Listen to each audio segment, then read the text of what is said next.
안녕하세요. 수강생분들. 벌써 한 주가 흘렀습니다.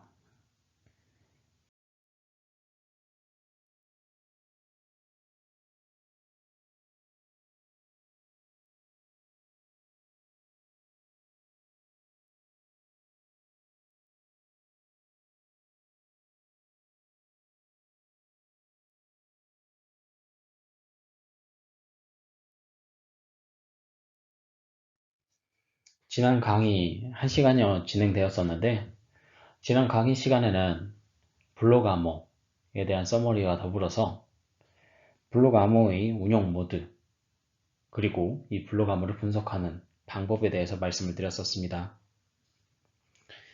이 블록 사이퍼에서 가장 중요한 요소 중 하나가 키죠. 이 키를 생성하는 가장 좋은 방법 중 하나, 난수에 대해서 설명을 드릴 거고요.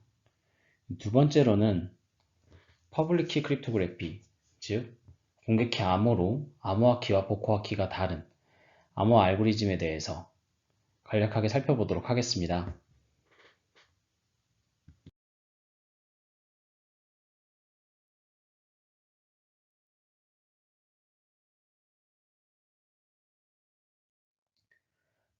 난수입니다. 이 난수는 이름 그대로 랜덤한 넘버를 일컫는 말입니다. 이 난수는 암호학 분야에서 다양하게 사용이 되는데요. 저는 한 5가지만 꼽아봤어요. 첫 번째는 키를 생성하는 데 사용이 됩니다. 대칭키 암호의 대칭키, 그리고 공개키 암호의 공개키, 메시지 인증 코드나 전자사명의 키로 키를 생성을 할 때 이 난수가 사용이 되고요.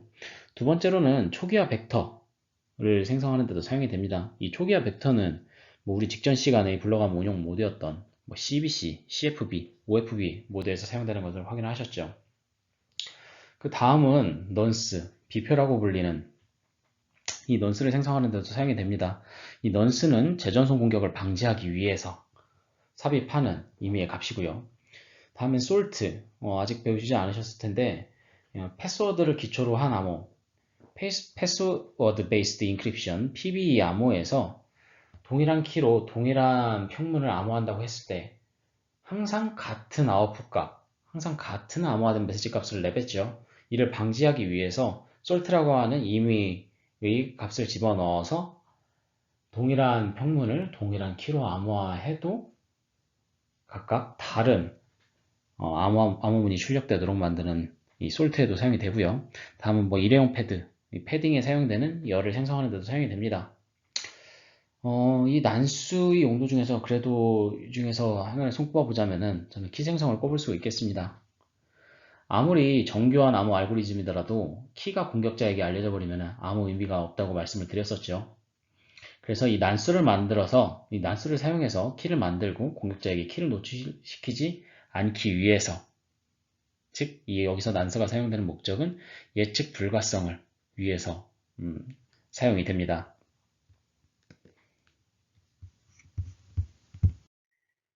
난수를 정확하게 정의하는 것은 곤란해 보이기도 하지만 이 장에서는 이 암호 기술에 관련된 성질의 한정에서 이 난수에 대해 설명드리도록 하겠습니다. 난수의 특성이 여러 가지가 있겠는데요. 대표적으로 2가지만 꼽아봤어요. 첫 번째는 무작위성입니다. 이 8비트의 수 2개가 있죠. 110, 10110, 0000, 0000 이렇게 2가지 수가 있습니다. 둘 중 무엇이 더 랜덤해 보이나요? 혹자는 110, 110이 더 무작위 보인다고 이야기를 합니다. 하지만 이 확률로 따져봤을 때 이 두 수가 나올 확률은 8비트 중에서 한 가지 수가 나올 확률 2의 8승분의 1 확률로 이 2가지 수는 동일하게 생성이 됩니다. 여기서 사람들이 이 랜덤한지 랜덤하지 않은지를 식별할 때 2가지 오류, 2가지 오판을 할 수가 있는데요. 첫 번째는 랜덤하지 않은 것을 랜덤하다고 오해할 수 있는 첫 번째 오판입니다. 단지 랜덤해 보인다는 이유로 랜덤하게 생성되었다고 생각하는 오판을 할 수가 있습니다. 두 번째 오판으로는 랜덤함을 랜덤하지 않다고 오해할 수 있는 건데요. 어떠한 패턴을 보고 그런 패턴이 발생한 이유가 있을 것이다 라고 생각하는 오판을 할 수가 있어요. 이렇게 두 가지 오판에 대해서 말씀드린 이유는 보안을 위해서는 이 무작위해 보이는 것과 실제로 무작위한 것을 구별하는 것은 굉장히 중요하기 때문입니다. 앞서 말씀드렸듯이 이 난수는 암호키와 같은 중요 정보를 생성을 할 때 사용이 된다고 말씀을 드렸잖아요. 그만큼 중요한 정보이기 때문이죠. 이 랜덤리스 한 특성 아래 하위 성질로 균등분포가 있습니다. 이 균등분포는 0과 1, 이렇게 1비트 0과 1이 나오는 수열의 분포가 균등해야 된다는 얘기예요. 0이 나올 확률 50, 1이 나올 확률 50%. 이렇게 해요. 만약에 한쪽이 나올 확률이 크다면은 우리는 그 사항을 비균등 분포라고 이야기를 합니다. 즉 0이나 1이 나올 확률이 한쪽으로 편향된 거예요. 한쪽으로 기울어져 있는 거죠. 그 난수의 특성은 무작위성 다음으로 예측 불가능성이 있습니다. 예측 불가능성, 그야말로 예측할 수 없어야 된다는 이야기겠죠. 이 이야기는 독립성으로 인해서 가지게 됩니다. 이 독립성이라 하면 어떠한 부분 수열도 다른 수열로부터 추론할 수 없어야 된다는 이 얘기예요. 즉 어느 하나로부터 영향을 받지 말아야 된다. 따라서 그 상호 연관성을 확인할 수 없는 상황은 우리는 예측 불가능성으로 이어진다고 이야기를 할 수가 있겠습니다. 앞서 무작위성에 대해서 말씀을 드렸는데요. 이 무작위성을 나타내는 척도, 엔트로피라는 용어가 있습니다. 이 엔트로피는 어떤 무작위 과정이 의외의 결과를 내는 경우가 얼마나 많은지를 나타내는 값입니다. 즉, 복잡성을 나타내는 말과 동일한데요. 정보량이라는 단어가 있습니다. 이 정보량이란 어떤 사건이 일어날 확률이 작으면 작을수록 그 사건이 일어났을 때 받아들이는 정보량은 커지는 반면 그 발생 확률이 크면 클수록 그 사건이 일어났을 때 받아들이는 정보량은 작아진다 라는 이론이 있습니다. 이때 이 엔트로피란 지식의 모호한 정도, 즉 불확실성이 척도로 사용될 수 있으며 이때의 정보량에 대한 복잡도를 정보에 대한 엔트로피라고 정의를 합니다. 보통 이 엔트로피는 원래 열역학 용어로서 사용이 되었는데요. 즉 무질서 열역학에서도 무질서의 정도를 나타내는 척도로서 사용이 됩니다. 이 엔트로피는 확률 분포가 균등 분포일 때 최대를 나타내는데요. 즉 확률 분포가 균등 분포일 때 예측하기는 더욱 어렵죠. 한쪽으로 바이어스가 되지 않으니까요. 즉 균등 분포는 모든 확률이 같죠. 그렇기 때문에 불확실성이 최대입니다. 즉 엔트로피가 최대라는 말이죠. 불확실성이 최대일 때. 만약에 5가지 선택사항이 있습니다. 모든 확률이 5분의 1, 5분의 1, 5분의 1, 5분의 1, 5분의 1 이렇게 5분의 1로 같은 비트열들이 5개가 있습니다. 그리고 두 번째로는 첫 번째 경우는 25분의 1, 두 번째 경우는 25분의 18, 세 번째 경우는 25분의 2, 네 번째는 25분의 3, 다섯 번째는 25분의 1 확률로 각각의 확률이 다른 비트열들이 있습니다. 이렇다고 했을 때 첫 번째 예시, 모든 확률이 5분의 1로 같은 비트열을 나타내는 경우에는 모든 확률이 같기 때문에 무엇이 선택될지 예측이 불가능합니다. 반면에 두 번째 예시에서 말씀드렸듯이 각각의 확률이 다른 비트열의 경우에는 가장 높은 비트열, 아까 말씀드렸던 경우에는 25분의 18이 가장 높았는데요. 즉 25분의 18이 선택될 것이라고 예측이 가능합니다. 가능성이 높다는 얘기죠. 이때 엔트로피가 높은 것은 어떤 사례일까요? 즉 균등분포를 가지는 첫 번째 사례예요. 5분의 1로 같은 비트열이죠. 즉 여기서 정리할 거는 엔트로피가 높다는 이야기는 그만큼 예측이 어렵고 그리고 무작위성을 띈다. 즉 랜덤하다로 나타낼 수가 있습니다. 이렇게 높은 엔트로피를 가지는 그리고 무작위성을 가지는 난수를 이용하여 암호키를 우리는 생성할 수가 있겠죠. 그럼 이렇게 생성한 암호키를 어떻게 분배해야 될까요? 이 키 분배에는 몇 가지 어려움이 존재합니다. 첫 번째로 물리적인 방법으로 키를 전달했을 때 장비를 이용하여 해당 링크, 암호화에 키를 사용할 수가 있습니다.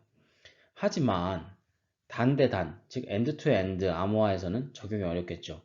엔드포인트 디바이스들이 수만큼 해당 키를 사용을 해야 되고 또 그만큼 분배를 해야 되기 때문입니다.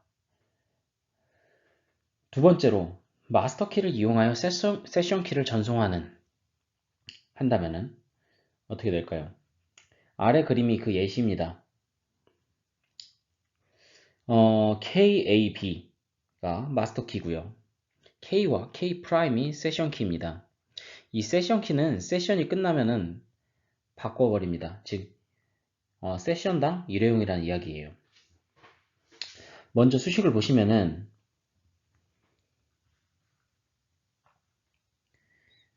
다음과 같이 보시면은 K를 이용하여 세션 키를 이용하여 메시지를 암호화를 합니다.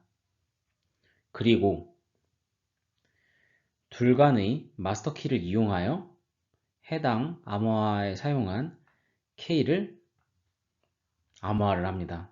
이렇게 두 가지를 보내버리게 되는 거죠. 먼저 이 C 클라이언트와 서버는 KAB 마스터 키를 모두 갖고 있다는 전제를 가지고 있는 것입니다. 우리는 이 사전에 이 키를 공유하는 방식을 사전 공유, 즉 PSK 방식이라고 부르는데요. 이 마스터 키를 이용한 세션 키 전송 과정의 경우에는 링크 암호화 그리고 최초에 뭐 벤더나 아니면은 뭐 기타 사전에 공유하는 방법을 통해서 단대단 엔드-투-엔드 디바이스들에도 공유가 가능합니다. 즉 링크 암호화와 단대단 암호화 모두 적용이 가능하다는 얘기예요. 하지만 공격자가 세션 키를 바로 알게 된다면 메시지가 노출된다는 단점이 있겠습니다. 그래서 뭐 추가적인 방법으로는 뭐 여러 가지가 있겠지만 이 장에서 말씀드릴 거는 TPM이에요. 소프트웨어를 써서 데이터를 암호화하는 방법은 많습니다. 하지만 암호키 유출이나 해킹으로부터 자유롭지 못해요. 이를 보완하기 위해 하드웨어적으로 암호화하는 기술이 있습니다. 바로 말씀드렸던 TPM이에요. Trusted Platform Module의 줄임말인데요. 이 TPM 칩을 이 예시에서 보시면은 메인보드에 장착이 되어 있죠. TPM 칩을 메인보드에 달아서 우리가 일반적으로 데이터의 자물쇠를 채우는 방법으로 생각하시면 될 것 같습니다. 노트북에도 쓰이고요. 뭐 데스크톱 메인보드에도 TPM 칩을 얹은 제품들이 있고 뭐 스마트폰에도 TPM이나 그리고 TPM과 비슷한 역할을 하는 보안 칩이 설치되어 출시되고 있습니다. 뭐 TPM이 설치되지 않은 장비 같은 경우에는 장착할 수 있도록 슬롯을 만들어 두는 경우가 꽤 있죠. 이 부분은 사실 보면 TPM이라고 이렇게 슬롯이 있죠. 이 TPM의 역할은 뭐냐면요. 이 TPM에서는 그 내부의 키를 보관하고 있는데 이 TPM의 내부 마스터 키 혹은 루트 키라고 하는 이 키는 밖으로 나오지 않고 TPM이 포함된 이 PC는 TPM에 의해서만 TPM에 의해서만 해독이 가능합니다. 즉 다시 말씀드릴게요. TPM에 의해서만 해독할 수 있는 암호화 키를 만들고 데이터를 암호화할 수 있는 기능을 가지고 있습니다. 즉 TPM의 루트키 혹은 마스터키를 통해서 데이터를 암호화할 수 있는 암호키를 생성을 해서 해당 데이터를 암호화한다는 이야기예요. 이 TPM 칩에는 다른 칩과 중복되지 않는 유일한 키, 방금 말씀드렸던 키인데요. 유일한 키를 가지고 있고 템퍼 레지스턴트 성질로 인해서 물리적인 방법으로는 알아낼 수가 없습니다. 그래서 안전한 하드웨어 보안 방법으로 꼽히게 되고요. 이 TPM 같은 경우에는 그 안에서 암호학적인 작업을 수행을 해야 되며 뭐 속도는 빠릅니다. 하지만 결정적으로 비싸다는 단점이 있습니다. 이와 유사한 기능을 제공하는 것이 트러스트존이라고 해서 뭐 하드웨어 기반 그리고 소프트웨어 이 두 가지를 믹스해서 키 관리의 유연성을 제공하는 방법 또한 있습니다. 최근에는 이 IoT 장비들의 TPM이 장착이 되게 되는데요. 뭐 인피니언이라는 제조사는 커넥티드 자동차용 TPM을 출시를 했고요. 뭐 2018년 말이었죠. 그리고 2019년 1월의 경우에는 폭스바겐이 인피니언에서 개발한 TPM으로 민감한 데이터를 보호하는데 사용을 한다고 나와져 있습니다. 뭐 그 외부와의 통신에서도 사용할 수가 있겠고요. 혹은 그 내부 OS에서 시큐어한 모듈 간 혹은 버스 통신에도 이 방법이 사용된다고 보실 수가 있겠습니다. 그리고 앞서서 물리적인 방법으로 키를 공유하는 방법, 그리고 마스터 키와 세션 키를 이용하여 키를 분배하는 방법 살펴봤는데요. 세 번째 방법으로는 키 분배 센터를 이용하는 거예요. KDC라고 하는 키 디스트리뷰션 센터 줄임말인데요. 신뢰할 수 있는 제3자를 키 분배 센터로서 사용을 하는 것입니다. 아래 그림에 보시면 KDC가 있죠. 단대단 암호 통신, 엔드-투-엔드 암호 통신마다 클라이언트, 통신을 원하는 클라이언트 양쪽은 KDC로부터 키를 공유를 받습니다. 그래서 통신 클라이언트가 보시면은 클라이언트 A 그리고 클라이언트 B가 있는데요. 처음으로 이 클라이언트 A는 나 B와 통신을 할 거야 의미로 A와 그리고 B의 ID 그리고 넌스 값을 보내게 됩니다. 그럼 KDC의 경우에는 이제 클라이언트 A에게 A의 키로 암호화한 KDC로 받는 키와 그리고 클라이언트 A가 보냈던 정보들을 클라이언트 A 키로 암호화하여 전송을 합니다. 그렇다면 전제가 있겠죠. 2의 KA는 사전에 공유가 되어 있을 겁니다. 클라이언트 A와 KDC 간에요.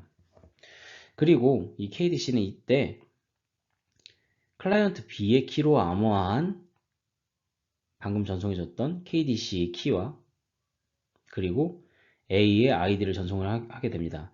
그렇다면은 이 클라이언트 A의 경우에는 방금 전에 키를 갖고 있다고 했었죠. KA를 가지고 있기 때문에 이 KA 부분을 복화하게 되면은 이 클라이언트 A의 경우에는 이 해당 정보들을 얻을 수가 있습니다. 그럼으로써 본인이 보냈던 ID 값 그리고 넌스 값을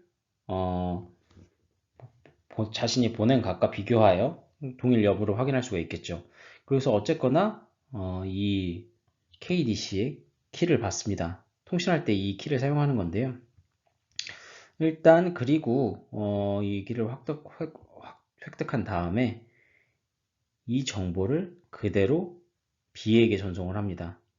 그렇게 되면은 B 또한 이 B의 키를 가지고 있겠죠. B의 키로 복화해서 KKDC와 그리고 IDA 정보를 얻어냅니다.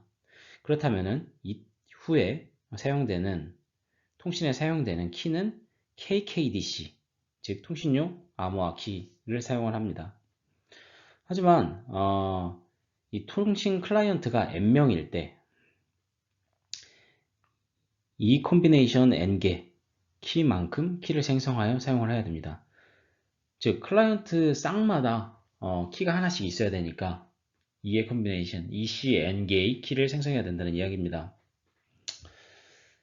하지만 키 분배 문제를 해결하기 위해서는 이 관용 암호화, 이전에 배웠던 암호코와 키가 같은 관용 암호만으로는 부족합니다. 그리고 더불어서 여기 KDC에선 이전에 말씀드렸듯이 2의 KA, 2의 KB라고 하는 A와 B의 키, 즉 마스터 키를 가진다는 가정은 매우 어렵게 됩니다. 관용 암호만으로도 부족하고 그리고 KDC만으로도 부족을 합니다. 이래서 나오게 된 것이 공개키 암호화입니다. 그래서 공개키 암호화는 이 대칭 키가 가진 키 분배의 어려움으로 탄생이 되게 되는데요.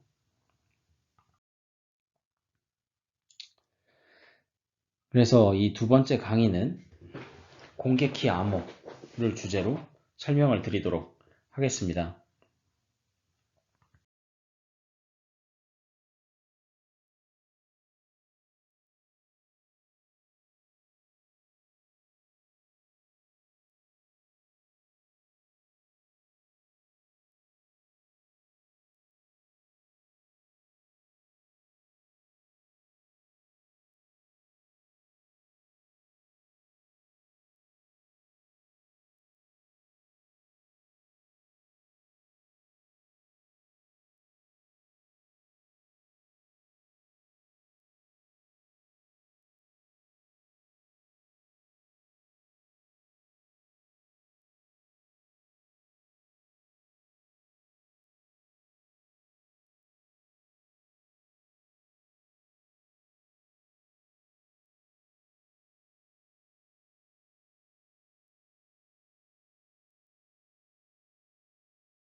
인터넷에서는 모르는 상대와 비밀 정보를 교환하기도 하는데요.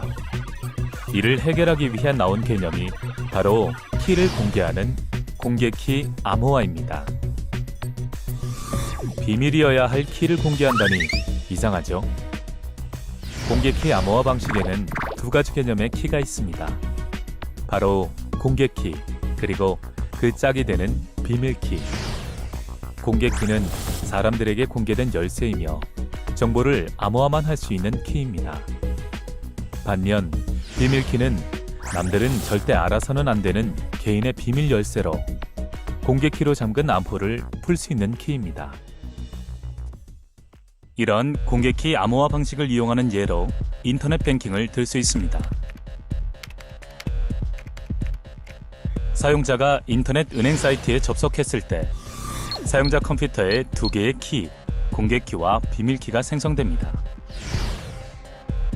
사용자 컴퓨터에서 공개키가 은행으로 전송되면 은행은 중요한 정보를 공개키로 암호화한 후 암호문을 다시 사용자에게 보내줍니다. 사용자는 비밀키로 암호문을 해독해 중요한 정보를 은행과 공유하며 통신을 하게 됩니다. 이렇듯 우리가 인터넷에서 흔히 보는 공인인증서나 전자서명은 이러한 공개키 암호화 방식을 이용하고 있는데요. 그래서 우리는 안심하고 인터넷에서 중요한 정보가 오고 가는 은행 업무와 쇼핑 등을 할 수 있는 것입니다.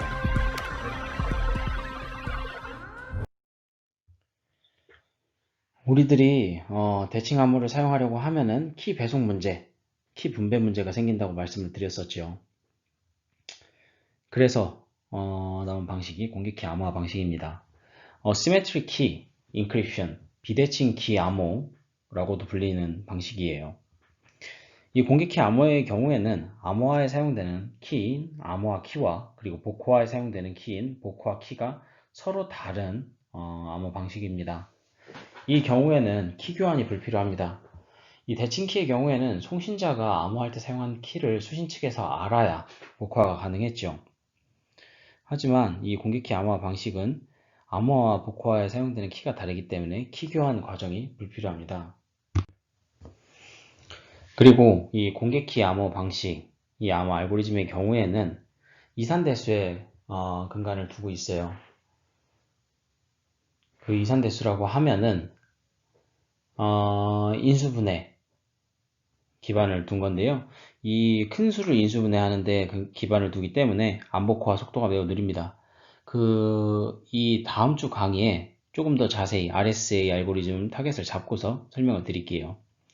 이 공개키 암호화 알고리즘의 예시로는 DSA, DH, DPL만, RSA, MQV, CDSA, KCDSA, ECDH, ECMQV 등 다양한 알고리즘이 존재를 합니다. 전에 말씀드렸듯이 이 공개키 암호화는 공개키와 개인키 쌍을 이용을 합니다. 앞선 영상에도 보셨죠? 개인키라고 하면은 앞서 동영상에서 보셨던 비밀키와 같은 말입니다. 우선 공개키는 다음과 같이 표기를 할게요. 퍼블릭키 KPU라고 표현을 하겠습니다. 이 공개키는 누구에게나 공개되는 키입니다. 그리고 개인키는 프라이빗 키는 KPR로 나타내도록 하겠습니다. 즉 자신만이 알고 있는 키입니다. 이 공개키의 경우에는 일반 그에게 공개할 수가 있습니다. 공개해도 상관이 없기 때문에 공개키라고 부르는 건데요. 이 공개키는 수신자에게 메일로 전해줘도 되고 기타 방법으로 전해줘도 됩니다. 이 공개키를 전 세계를 대상으로 일부러 공개할 필요는 없지만 그 공개키를 사용해서 암호화해 주기를 바라는 사람, 즉 자신에게 암호문을 보내주는 송신자에게는 공개키를 건네줄 필요가 있습니다. 이 공개키로 이용해서 암호화를 했다면 복호화 키, 즉 개인키는 절대로 공개돼서는 안 됩니다. 이 키는 그 수신 측 많이 사용해야 되는데요. 그렇기 때문에 개인키, 자신만이 알고 있는 키, 비밀키라고 불리게 됩니다. 다른 사람에게 보이거나 건네주거나 한다면은 통신상의 문제를 야기할 수가 있겠죠. 그리고 이 공개키와 개인키 이 두 가지를 키쌍이라고 부르게 됩니다. 키페어인데요. 이 공개키와 개인키의 연관성이 있죠. 이 키쌍을 이루고 있는 이 두 개의 키는 서로 밀접한 관계로 수학적인 관계가 있습니다. 이 때문에 공개키와 개인키를 각각 별개로 만들 수는 없어요. 공개키 암호 이용자는 다른 사람에게 건네주는 공개키와 자신만이 사용하는 개인키로 이루어지는 키쌍을 하나로 만듭니다. 뒤에서 조금 더 자세히 말씀을 드리도록 할게요. 이 공개키 암호 방식의 기능으로서는 사용되는 서비스로서는 메시지 암복호화, 앞선 장에서 바로 말씀드렸었죠. 메시지 암복호화에 사용이 가능합니다. 그리고 전자서명으로도 사용이 가능합니다. 더불어 공개키 암호를 이용하여 키를 공유하는 방식으로도 사용이 가능합니다. 이 공개키 암호 방식에는 앞서 말씀드렸던 인수분해 문제에 기반을 두고 있는 방식이 있고요. 추가적으로 타원 곡선이라는 방식도 있습니다. 타원 곡선에 기반을 둔 방식인데요.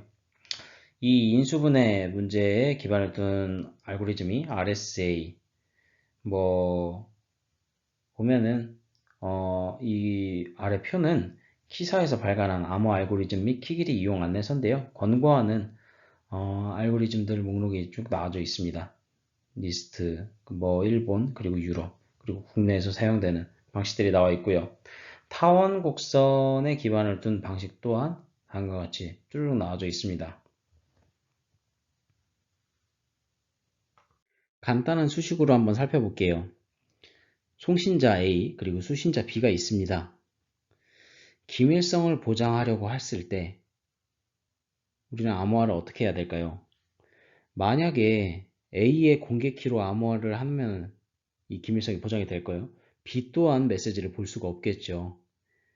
A가 A의 공개키로 암호화를 하면은 풀 수 있는 거는 풀려면은 B가 아닌 A의 그 개인키를 가지고 있어야 되는데 그 해당 개인키는 A만이 가질 수가 있겠죠.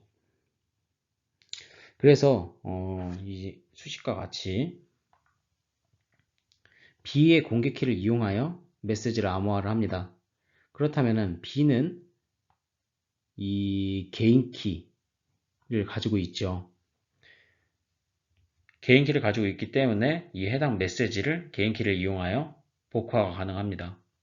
뭐 B가 A에게 보낸다면은 이때는 A의 공개키를 이용하여 메시지를 보내게 되면은 A는 자신의 개인키를 이용하여 복화하는 것이 가능합니다. 뭐 이 아래 그림을 보시면은 메시지를 A의 공개키로 암호화한 방식과 그리고 A의 개인키로 암호화한 방식이 있습니다.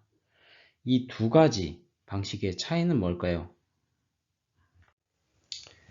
첫 번째 예시를 보시면은 이거는 위에서 말씀드린 것 같이 기밀성을 보장할 수 있습니다. 그렇다면 아래 예시는요,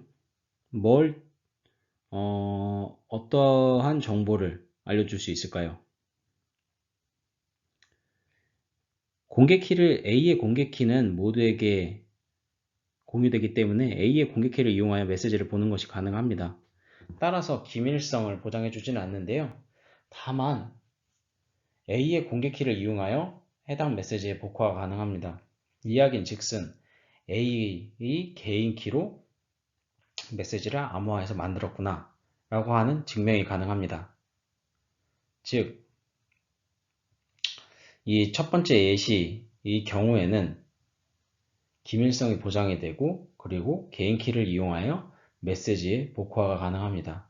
즉 앞선 첫 번째였던 이 A의 공개키로 메시지를 암호화하는 방식의 경우에는 기밀성을 보장하고 이는 뭐 암호화에 사용될 수 있다 정도로 알아두시면 될 것 같고요. 두 번째 예시의 경우에는 A가 본인이 메시지를 보냈다는 것을 증명할 수가 있습니다. 즉 자신이 보내는 메시지에 서명값을 만들어낼 수가 서명값으로서 사용을 할 수가 있는 거예요. 이를 우리는 전자서명이라는 용어로서 부르긴 합니다. 즉 공개키는 암호화 뿐만 아니라 전자서명 기능으로도 사용할 수가 있다는 것을 말씀을 드렸는데요. 이 공개키 암호화에서는 중간자 공격이 발생할 수가 있습니다. 이 중간자 공격은 뭘까요? A와 B 이 두 개의 송신자와 수신자가 있습니다. 이렇다고 했을 때 이 해커가 B인 척 A에게 메시지를 보냅니다. 이 메시지의 내용은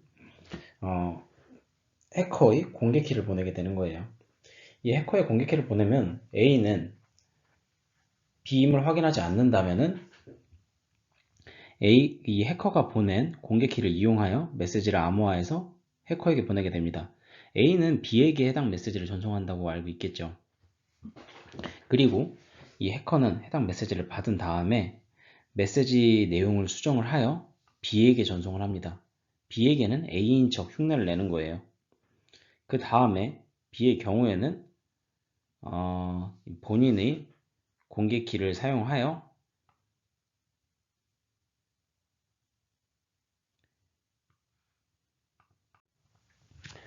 이 B는 자신의 개인키로 암호화한 해당 메시지를 해커에게 전송하게 되고 해커는 B의 공개키는 가지고 있기 때문에 해당 정보를 가지고서 중간에서 정상 사용자인 척 흉내를 내는 공격입니다. 즉 정리해서 말씀드리자면은 해커는 A에게 B의 공개키로 속여서 전달을 하게 되고요. 그럼으로써 A가 B에게 보내는 암호문을 탈취를 합니다. 이 과정이었죠. 두 번째로 해커는 B의 공개키를 획득하며 B에게 수정된 메시지 프레임을 전달을 받습니다.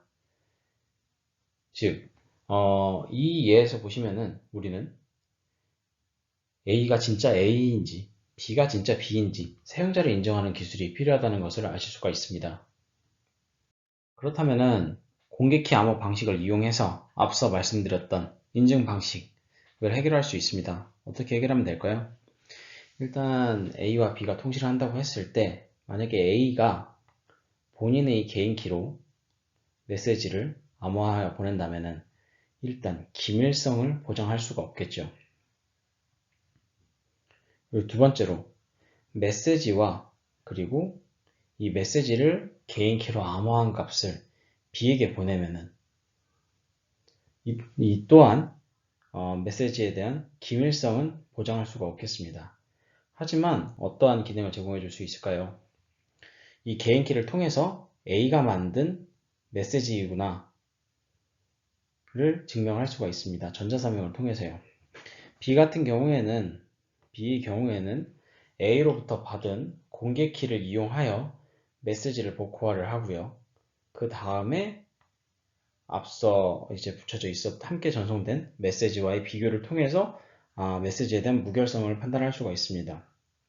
정리해서 말씀드리자면 이 수식을 통해서 무결성 그리고 A가 메시지를 보냈구나 사용자 인증 그리고 부인 봉쇄 A가 어떠한 행동을 했는지에 대한 그 부인을 할 때 이를 봉쇄할 수 있는 기능을 제공해 준다고 보실 수가 있습니다. 하지만 기밀성까지 보장해 주기 위해서는 어떻게 구성이 돼야 될까요? 다음과 같습니다. 먼저 A의 개인키로 메시지를 암호화를 합니다. 위에 보셨던 이 두 번째 예시와 똑같습니다. 하지만 그 밖에 B의 공개키로 해당 메시지를 암호화를 합니다. 그렇다면은 이 해당 메시지를 복호화를 하려면은 뭐가 필요할까요? 가장 먼저 필요한 게 B의 개인키입니다. 즉 B만 해당 메시지를 볼 수 있다는 얘기예요. 앞서 보셨던 이 세 가지 예시 무결성, 사용자 인증, 부인 봉쇄와 추가적으로 B의 공개키로 암호화함으로써 기밀성까지 제공해 준다는 것을 아실 수가 있습니다. 하지만 이 과정 단점이 없을까요? 세 가지 단점이 존재합니다. 먼저 이 수식 안에 암호하고자 하는 메시지의 크기가 커졌을 때 암호화 메시지의 크기에 따라서 소요되는 시간이 매우 커지게 될 것입니다. 즉 암호화 속도 부분에서 문제가 생긴다는 이야기입니다. 이 부분의 경우에는 암호학적으로 어떻게 해결할 수 있을까요? 해시 알고리즘을 이용하여 메시지 크기를 줄임으로써 해결이 가능합니다. 그리고 두 번째로서 공개키의 진위, 과연 이게 그 해당 A의 공개키인지 판단하는 그 진위 여부를 확인하는 방법이 필요한데요. 이때 인증서를 사용을 한다면은 사용자 아이디와 그리고 공개키 정보를 매핑하여 해결이 가능합니다. 그리고 이 개인이 보관해야 되는 비밀키인 개인키를 어떻게 보관해야 되는지 보관 문제도 있습니다. 이 개인키 보관 문제의 경우에는 사용자의 패스워드 또는 패스워드의 해시 값으로 개인키를 암호화하여 보관함으로써 해결이 가능할 것입니다. 암호학적으로 어떻게 해결할지에 대해서 말씀을 드렸던 거예요.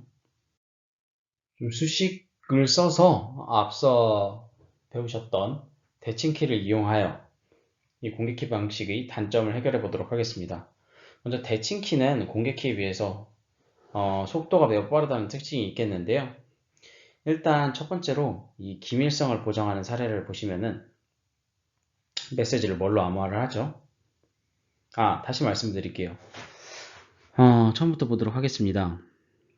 우선 이 K는 대칭키입니다. 이 대칭키를 수신자 B의 공개 키로 암호화를 합니다. 그리고 이와 함께 이 대칭키인 K로 메시지를 암호화한 내용을 같이 보내게 됩니다. 우선 이 과정에서는 기밀성이 보장이 되죠. 즉 수신자 외에 모두가 이 메시지를 볼 수가 없습니다. 메시지를 보려면은 우선은 이 암호화되어 있는 K를 복호화를 해야겠죠. 복호화를 하려면은 B의 개인키가 필요합니다. B의 개인키로 K를 복호화를 해야 되고요. 이 K를 획득하면 이 K를 이용하여 암호화됐던 메시지를 복호화함으로써 우리는 메시지를 획득할 수가 있습니다. 이 예에는 기밀성만 보장이 되는데요. 그럼 공개키 진위 과정은 만족할 수 있을까요? 이 공개키 진위 과정을 만족하기 위해서는 두 번째 식으로 갑니다. 우선 이 안부터 살펴보시면요. 메시지와 그리고 A의 공개키로 A의 개인키로 메시지를 암호합니다. 그럼 여기서는 이 A 개인키로 이 암호한 쪽은 A다 라는 증명을 할 수가 있겠죠.